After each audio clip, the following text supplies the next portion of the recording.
Well, hello, everybody, and welcome to this episode of Harvey County Talk. As always, I'm your host, Lance Gormley.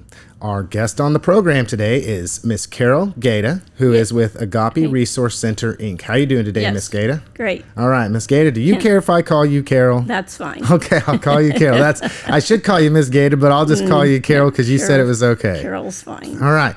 Well, as anybody knows that watches the program, oftentimes we just try to make contact with people in the community that are doing wonderful things, usually service-oriented, maybe sometimes business, but in a lot of cases, we just focus on people who are trying to serve our community in a way that's dynamic and that really gives of themselves. So after seeing a post on social media, this is where I knew Agape Resource Center existed, but after seeing a post on social media about a few things that you guys were looking for, some items and stuff, I thought, well, that's kind of interesting, and I did a little bit more research on it and found out, kind of what you guys do, but I didn't have a deep dive necessarily, and I didn't know where Agape had come from and everything. So I thought, well, maybe I should reach out and just talk to whoever's in charge of that one and figure out if they'll come out on the program and would just like to talk a little bit about themselves and a little bit about their program that they're trying to work here in the community to be of service to people. Okay.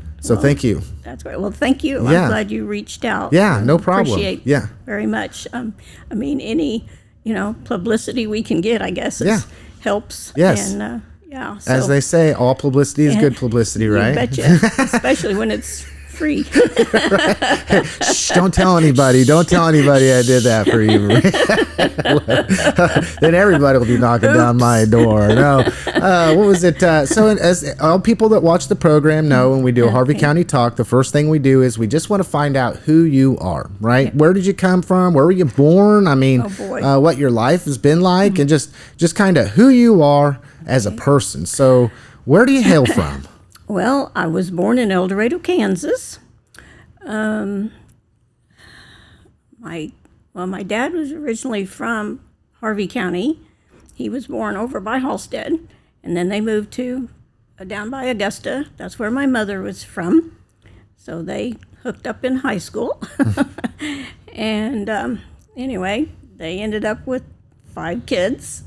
We moved like 6 times before I got married in 72 and settled here in Newton. Met my first husband, met him at church. We went to church together. And I guess at first he was interested in my twin sister. Uh-oh. But she went off to college. Love it.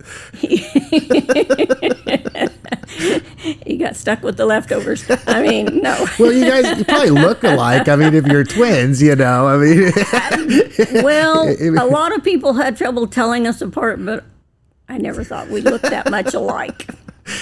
I think all twins will probably say that. Love it. So anyway, became the mother of 3 boys, and 2 of them still live here. I have one that lives in Moorfield, West Virginia. Wow.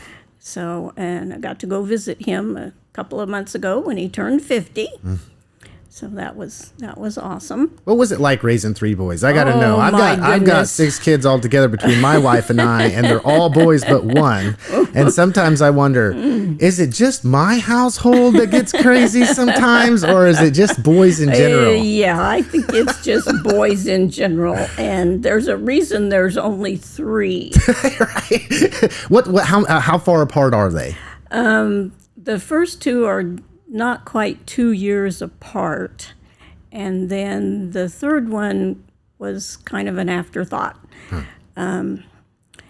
We were doing a lot of work on our house and just all kinds of things and just life in general, and we kept pushing off, having more, and I finally said, if this is going to happen, it needs to be soon.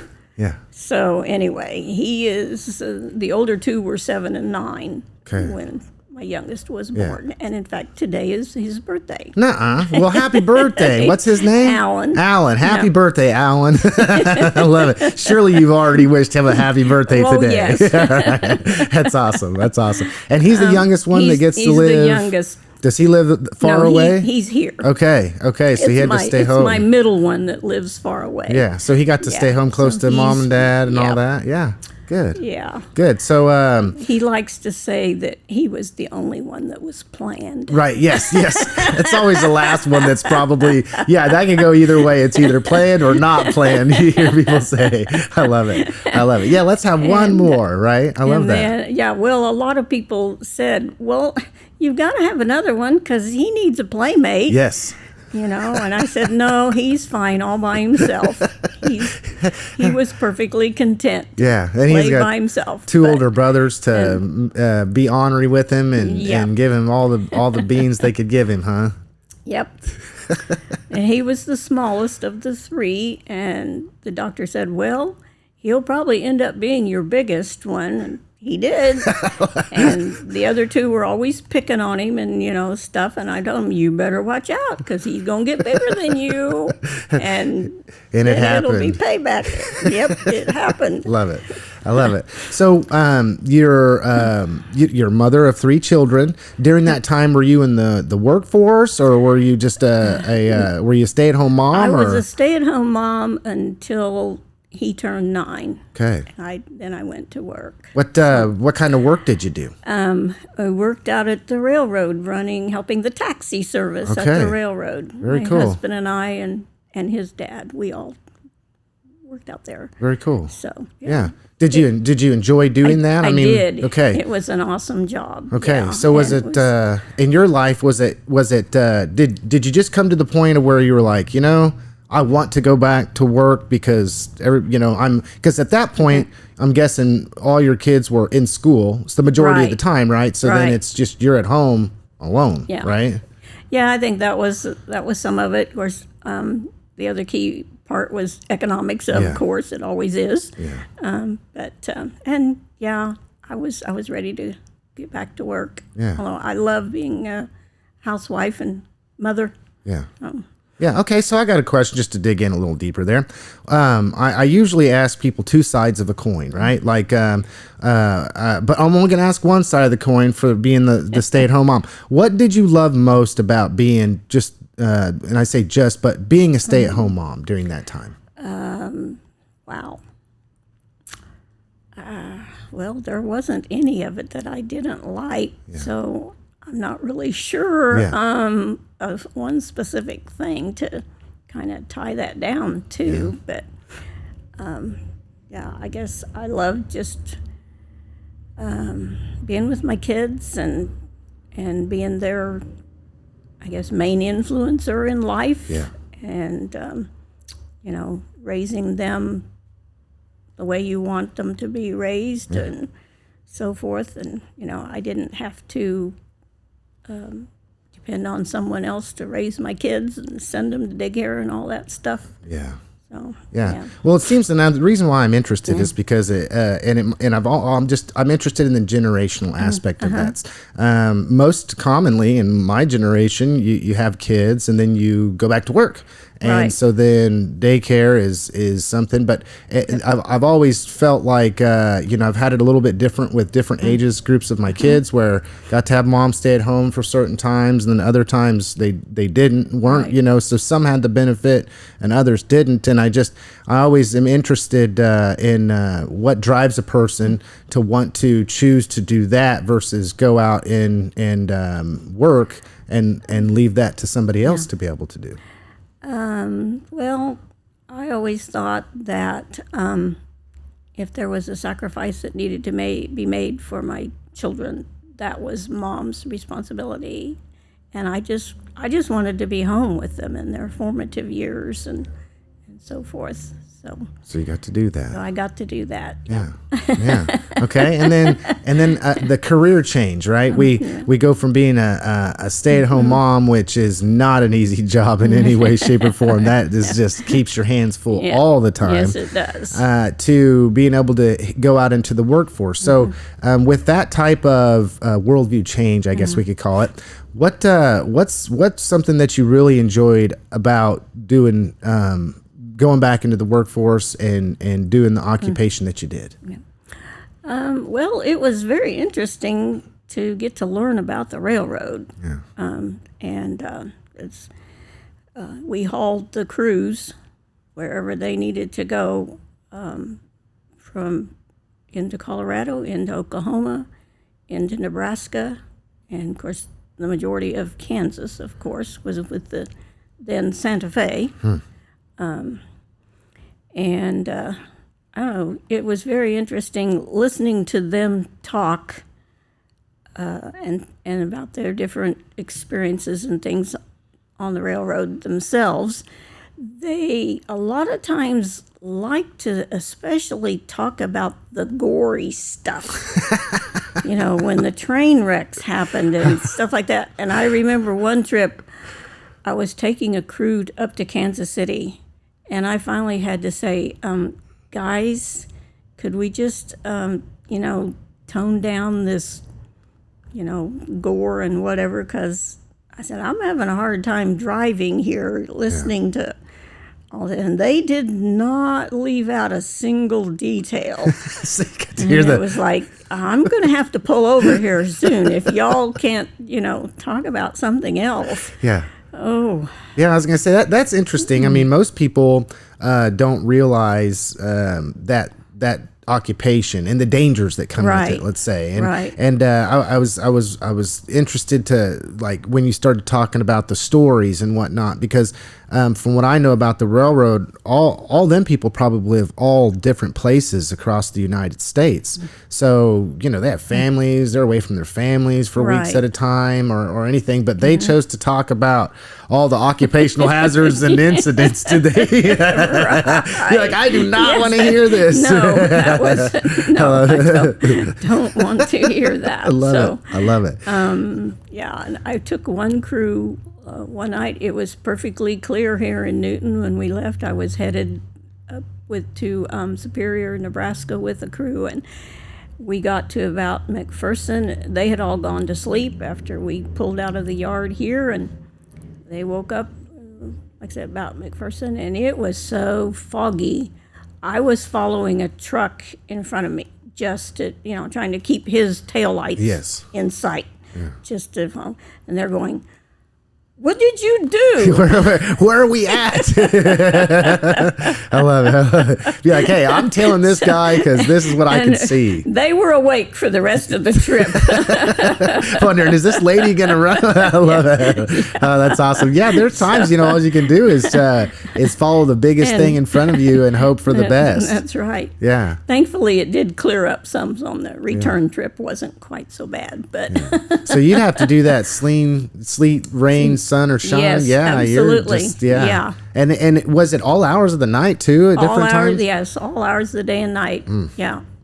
You were basically on call. Although, I did work a shift at the yard. I had the day shift, but then when they were shorthanded or other times of the day and night, you would get called. So yeah. So how many years did you do that? I did that for about 5.5 years. Okay. Yeah, until you said, this is just too much for me? Or no, they changed companies, and they said, okay, yeah, fine, we'll take you all on. And then a couple of weeks later, they said, sorry, we don't need you, bye. So did you use that time to just have like that hey, I lost my job and there's something else that is going to be provided for me, or did you just at that point I went to work for a temp company. Okay. And they sent me on a couple of jobs, and the one was I worked at Future Foam, and it lasted about 9 or 10 months till one day their home office calls them up and says, okay, it's time to get rid of all the temps. Like, what? Yeah. And the gal I was working for, she said, oh, don't worry, I'll get you back on here because I need you. Yeah. And no, that didn't happen. Yeah. And then I went to work up in Mound Ridge for the co-op. Okay. Up there, and I worked there for a couple of months until once again they didn't need me anymore. Yeah.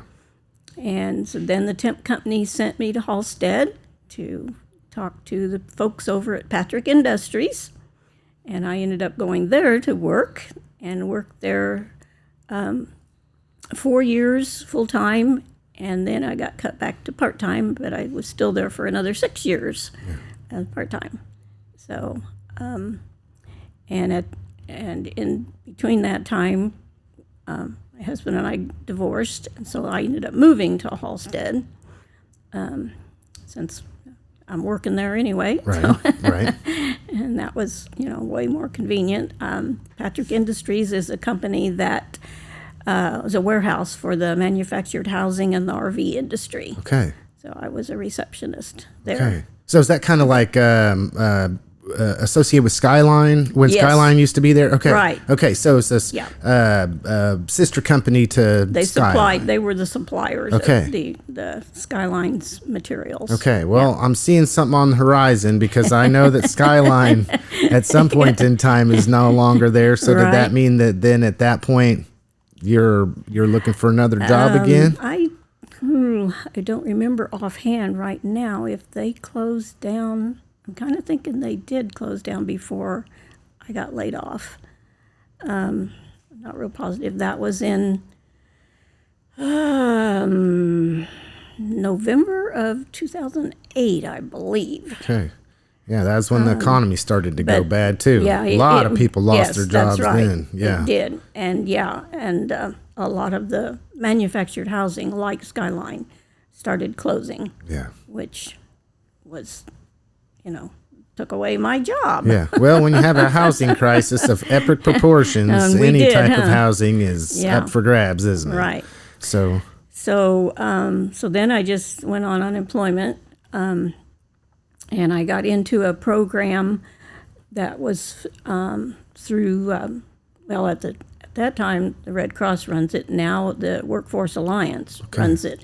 It was a program for seniors, 55 and above. They will put you into positions that are, they're not government positions, but things, I don't remember now exactly what they called it. But they would pay you to work 20 hours a week. Okay. While you look for permanent employment. okay. And that's how I got to Agape. Okay. So then tell me about that. So what I'm gathering so far, because we didn't know each other before Right. this, is that I'm just going to say I admire you. It's not easy for people to go from one job to the insecurity, and I mean, it just seemed like what I hear you saying is you never quit a job. Right. It almost seems like you had a job and then that job became non-existent, so you moved on. Right. You went to the next job, that job became non-existent, and so then you've had quite a variety of jobs throughout your life and things that you do, and most of it is outside of your control. Right. So Well, and even before my husband and I got married, I worked in housekeeping okay. at Presbyterian Manor. Okay. My mom worked there. So So that's a altogether different type job, too. well, I'd say you're a jack of all trades, but we'll call you a Jill all trades. Right? I don't know if that's the right way to say that, but yeah, no. What was it? So you come on Agape. Did you know what Agape was? Never heard of it. Okay. I mean, I knew it existed. I'd seen the name on the building when you drive by, but didn't know anything at all about it. Okay. So the lady that was in charge of the work program, the senior work program, she said, well, I got a place over here that's needing somebody. I'm going to send you over there and, let you go talk to them and, see if this is something you would like to do. So I was like, okay, great. So at that time, the gentleman, he was the founder. His name was Ron Robinson. The Columbus Avenue Church of Christ are the ones that started Agape. Okay. And this was an idea that, Ron had first of all, they started with a food pantry in the church. And so Ron was in charge of that. The pastor gave up his study in the church so they could make a food pantry. Okay. And of course, it didn't take long for them to outgrow that. And they looked for more space, and then people were asking for things besides food. You know, we need this and we need that. And so then they rented a couple of rooms up above the haircutting company in that building. They had a couple of rooms up there. And then the person that owned our building, he found out what they were doing, got wind of it, and his building, part of it was available, and he offered it to them. And so they moved across the street, of course. Okay. That was sometime in 2008. I don't know the exact timing.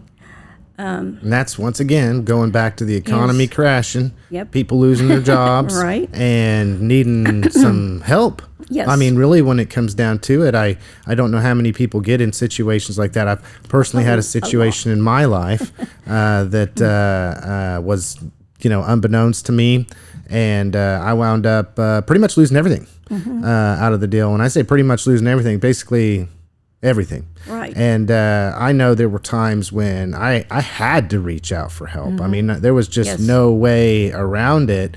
And, I never obviously reached out to help to Agape or anything like that. Maybe I didn't need that much help, or however you want to look at it. But so I'm seeing something here. This place was founded just to be able to reach out and help people. Right. It started with food, because obviously that's a necessity. Right. And then it grew over time, or what then did, when you said that there was a couple rooms up above haircutting company. I don't know exactly when they started it in their church.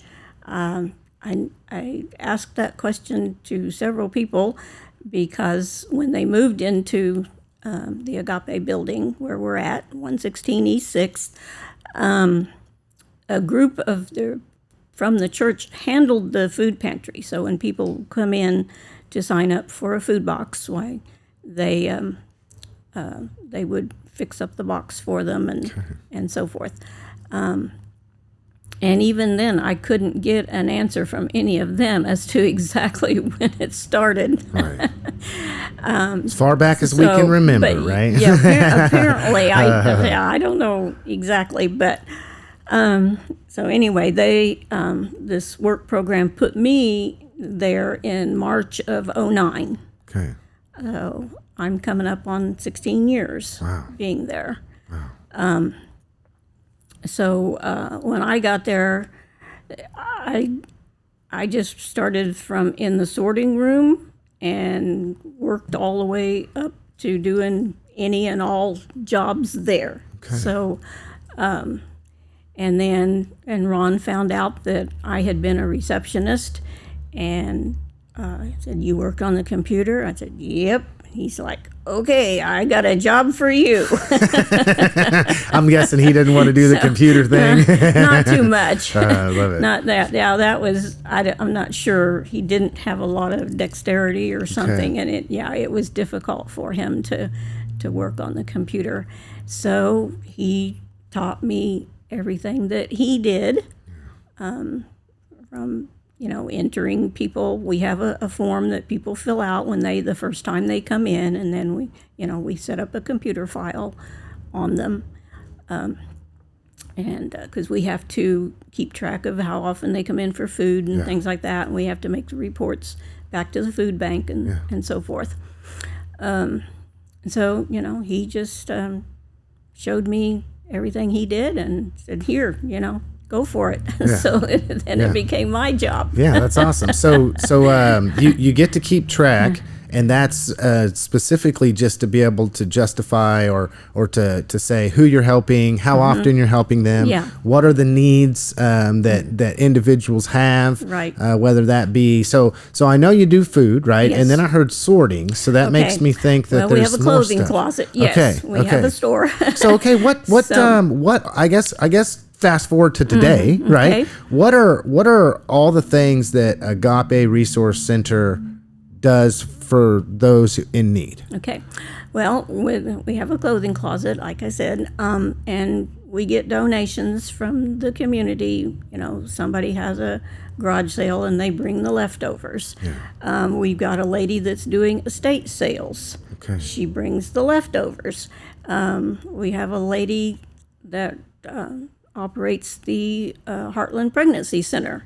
Okay. So people are always giving them stuff, and a lot of it they can't use. So guess what? Yeah. It comes to Agape. Okay. So we just, as the donations and things come in, they get sorted and to go to the different, areas. Our clothing, we go up, goes to the sorting room, and then we have people like Miss Sabrina over here who comes in and hangs those up, gets them all ready to then be put into our store. Okay. So that then people can come in and shop. Everything is free. We don't charge for anything. Okay. They can come in once a month and get a food box. They can come in once a month and shop. We issue them a shopping card. If they get more than 2 or 3 items, we punch the card, and that just means, okay, you're done for this month. Come back and shop again the next month. Okay. And each person gets 3 grocery bags worth of things each time they come in. So they got, 5 members in their family. That's 15 bags of stuff that they can get. Every month. Are there times? See, I don't want to fast forward through that. So are there times in which you see over the course of the time that you've been there where there's more need and then less need? Does it just depend on the economy, or what do you think causes it to where at times, there's a lot of need and at times there's not as much? Well, I think the economy does run a lot of it. Like right now, I think people have greater need, I think, right now because of the economy. Yeah. And we ourselves, I can tell that people do not have a lot of, I call disposable income right now. Yeah. So, because we depend on people donating funds to us. We don't get any kind of special funding from anywhere. And that giving is way, way down. Yeah. Yes. And I've heard that. I mean, I've heard that with the inflation and economy going the way that it's going, that there are a lot of nonprofits that are suffering because where people had money to give, they just don't have as much money to give anymore. Right. I mean, it's just that simple. Yes, we did better during COVID than we're doing now. And during COVID, we closed down our store where people couldn't come in and shop, but we did still pass out food boxes. Yeah. And there again too, we don't have enough funds coming in so that we can, keep the light bill paid. Then I don't have funds to order food from the food bank. Yeah. So then our pantry runs low too. Yeah. So it just and it's all donation based. Yes, it is. Everything completely. is donation based. All of it is donation based. What? So where are you guys located at? I know you mentioned earlier, but if I was somebody that was in need, right, and I'm looking for a resource to be able to go get some clothes for my kids, let's say, or myself, where are you guys located? We're located at 116 East 6th. We are right next door to the senior center. Okay. And our phone number is 283-1600. We are also on Facebook under Agape Resource Center, so you can find us there.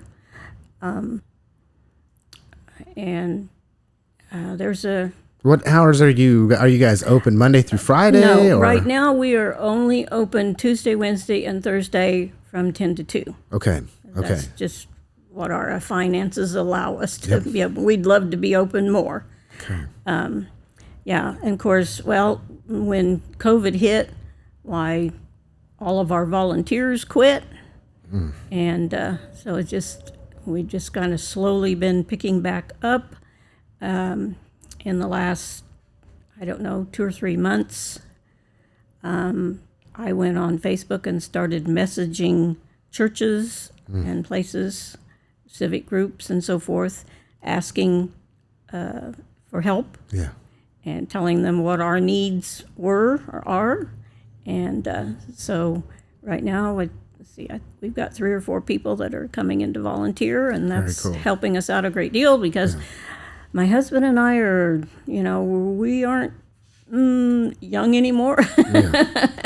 And this is a major job, especially for him, because it involves so much lifting, and we're just pretty much tied to this 24/7. And so we started asking for help. Well, you need help to help people. Yes, we do. That's the thing is, if your organization is based upon giving to those who are in need, be it food or clothing, primarily, I'm assuming, or maybe even some education or housing you stuff. name it, we probably have it. Okay. We've got shoes, we've got books, we've got knickknacks, we've got dishes, we've got, like I said, the only thing we don't do are big things. We don't do furniture, beds, dressers, that sort of thing. And this is all free? I mean, this is not come in and somebody donate this stuff to you and you turn around and sell it for $1. This is literally just absolutely... It's donated free to us. We give it away free. Yes. Very cool. Anybody that comes in has a need. We've had people come in, say they've had a fire and virtually lost everything. They come in, get whatever you need. Then there's no limitation on the amount. They can just come and get whatever they need, as much as they need. And we've unfortunately had that happen several times, but fortunately we don't have a lot of fires. Well, complete Newton, losses, let's call it, right? Yes, right. Yeah. Well, it can be from other disasters too, not just from fires, but I guess that's the main one. We've had people come in off the street. They're like, well, I'm just passing through.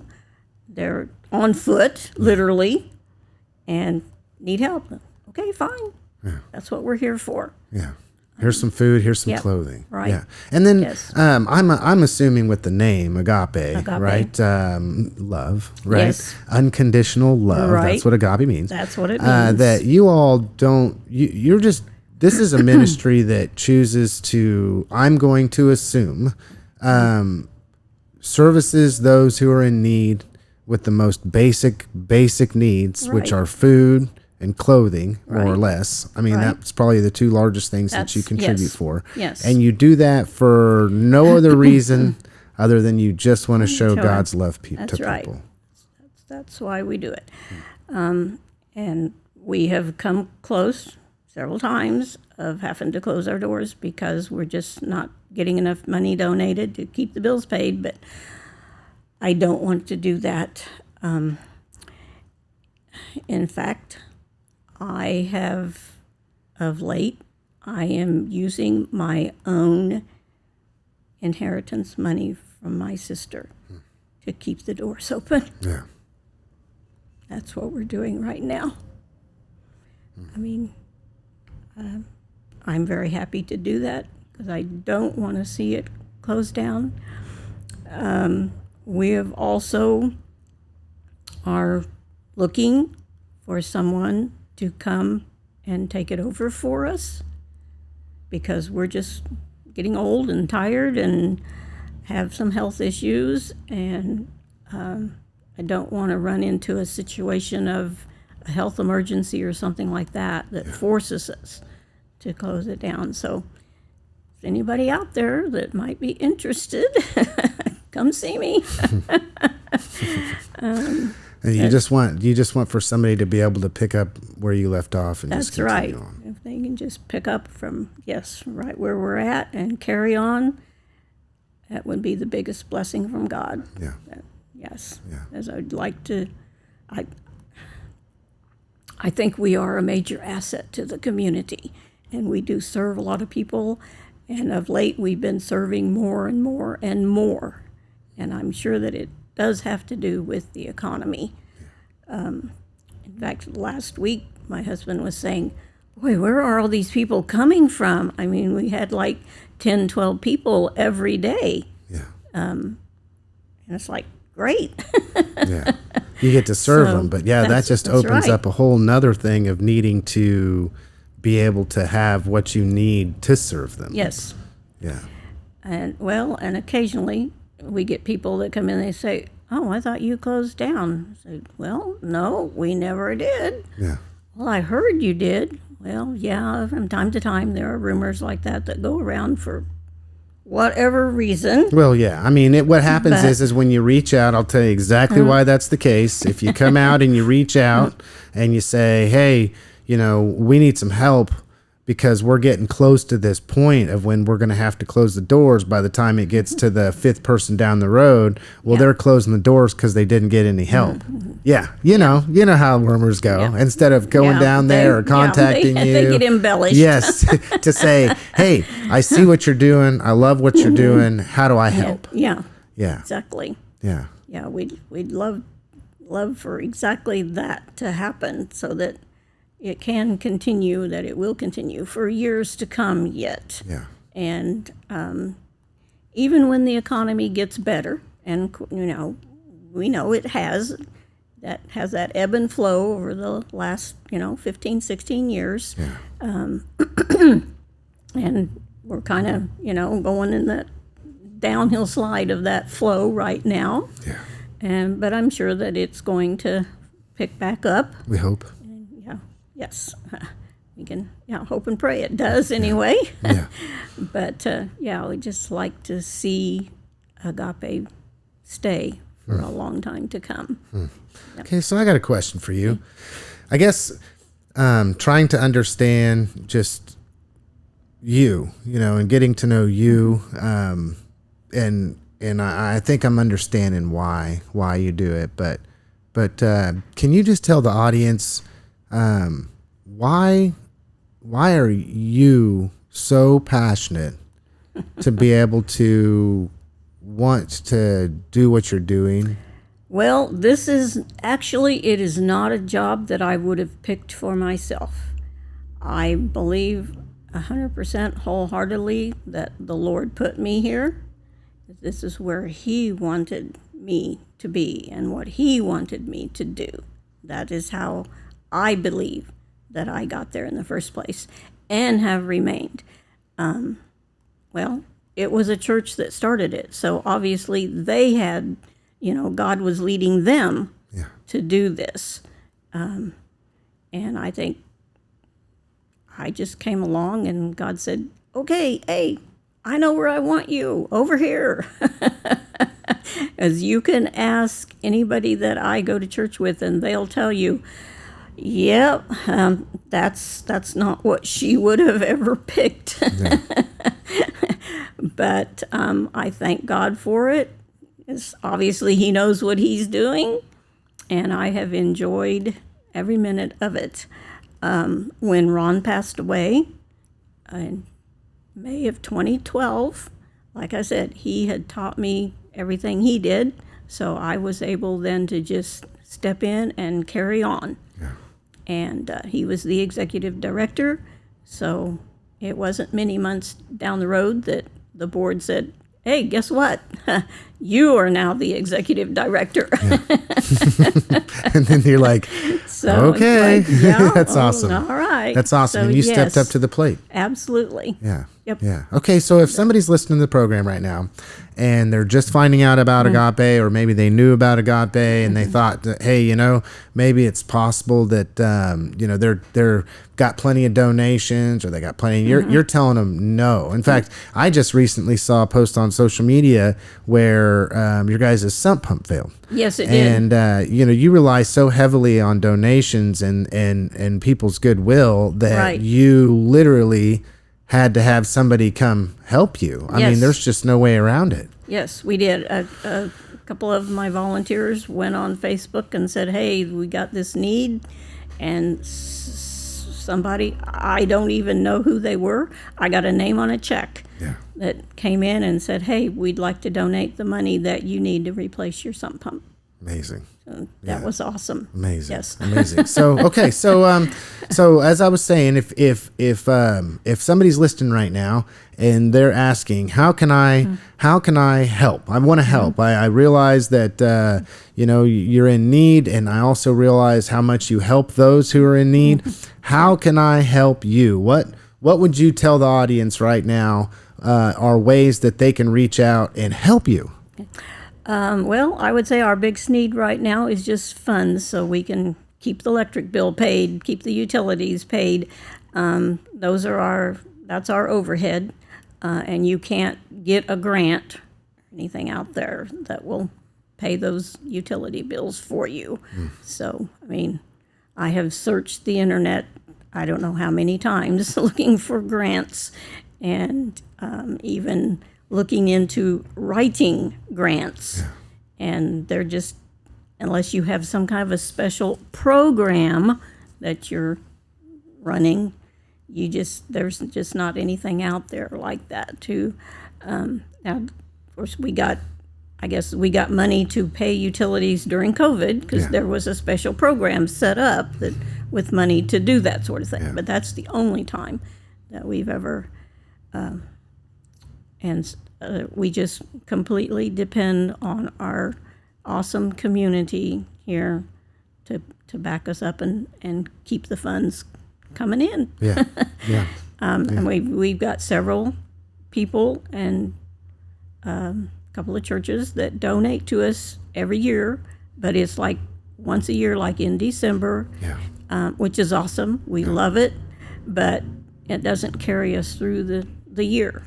So, that would be our biggest need right now, is just to have funding so we can continue to keep the doors open. And if somebody's listening right now and they want to send you some funds anonymously or through the mail or something, what would they make the check out to? How can they do this? Do they just come down there and drop it off? Is there a place? I mean, how do people be able to get you what you need? They can just come by and drop a check to us. They can mail it to us. However you want to get it to us. Okay.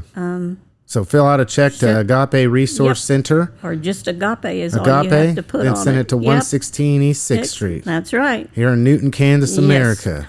Yep. Okay. And then just put in care of all those that need help. You bet. Yes. Okay.